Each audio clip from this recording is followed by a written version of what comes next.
there's a lot of things that need to be sorted out, and if we get in a good state of mind, a good positive constructive state of mind, a good positive constructive imaginative creative, let's slow this down a little bit and sort this out.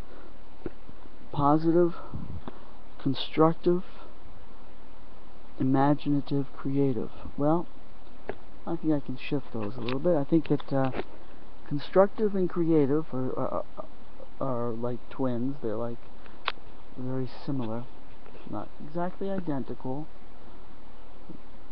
but similar. Constructive and creative. And I guess some people can be constructive without being particularly creative. In that, I would say that the word creative is a combination of imaginative and constructive. Imaginative construction is creation. There's a lot of construction that's not creative. It's just construction. But to actually construct with imagination, that's what we call creativity and creation. And positive. Okay, so positive, imaginative, creative, constructive.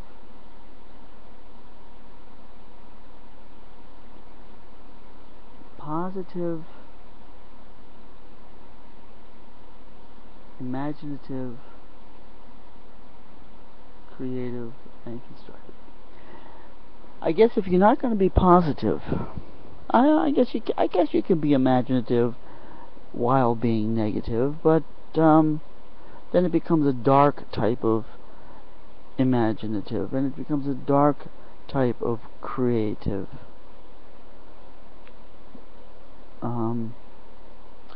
But the kind of creative that I think of as creative or as imaginative is positive.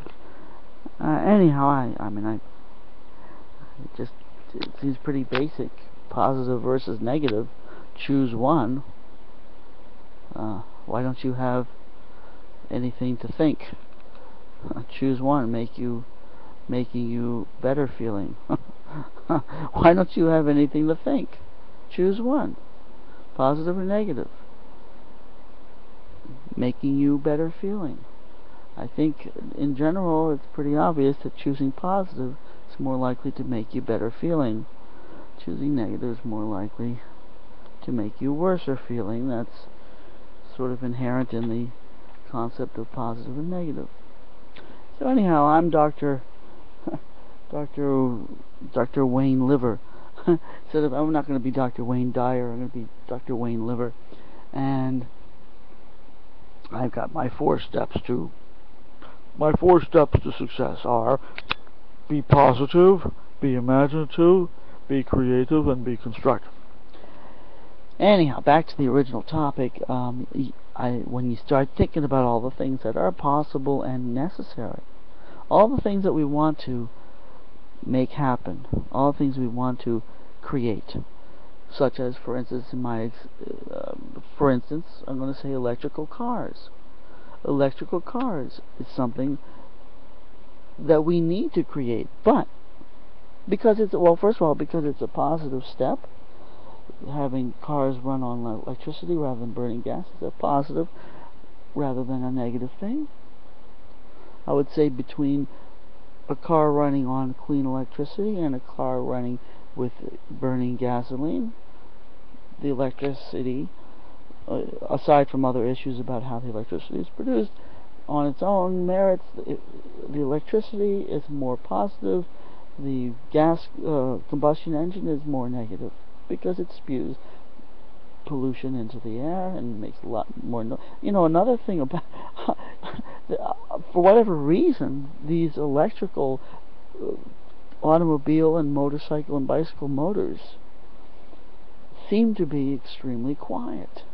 And I'm sure that the scientists and the mechanics who work in them could tell you exactly what the explanation of why the electrical motor is quieter than the combustion engine, and I'm sure it's very, very not too hard to grasp once it's expressed by somebody who knows. I can only guess at it, and I don't have the kind of mind to try to research what the actual answer is, but I'm sure it's pretty simple, and anyhow, I like it. I like the fact that the electrical motors not only reduce the air pollution, but also the noise pollution. And we have to recognize, sooner or later, eventually, we have to come to recognize that excessive noise is, in fact, a form of pollution, and it does, in fact, have actual consequences, almost all of which are negative. It's one of the things to say we don't like noise pollution. Why? Well, because it gives me a headache, it annoys me. But I think it goes beyond that. I think that all the volume levels of noise in our modern society is really doing a kind of ongoing society-wide, species-wide, worldwide form of psychological damage as well as physiological damage, most likely. Anyhow, there's so many things that need to be done, and it's because there's so many, it can be hard to try to sit down and get them sorted out in your mind. Well, where do you start, and how should they be arranged? But the way to, I guess, a good place to start is to first start thinking about what these things are. And I would say that the construction of electrical vehicles, the design and construction of these, is a thing that needs to be done, and hopefully can be fun and exciting to be in on developing them.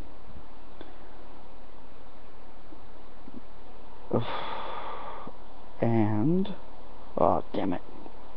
and learning how to train your mind so that you are less forgetful about whatever so you can have a dozen different paths of thought going on at once and not get lost among them.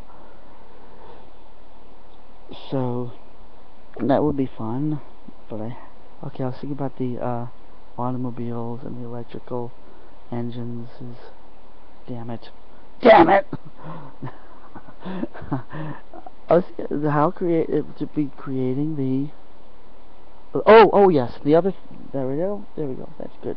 It always feels a slight relief when you do recall what the momentarily forgotten path you were going down was, and it was number one, electrical vehicles. Number two, very much in conjunction with the development of electrical vehicles, is we need the development of the free, clean energy sources to power, to capture and produce the electricity on which those vehicles will run, such as, and specifically, solar panels and wind turbines.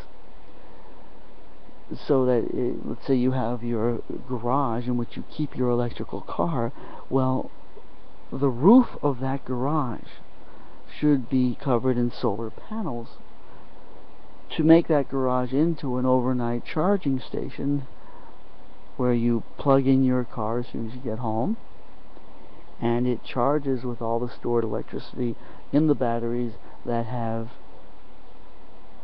stored up that energy during the day when the sun was shining on the roof of that garage. And in addition to that, a wind turbine. At least, it doesn't have to be limited to one. Wind turbines plus solar panels should be able to provide enough electricity to fuel the electrical vehicles that we will have. So that's another thing another project for us to be focusing on and working out the solutions. And working out solutions can be a very positive, creative, and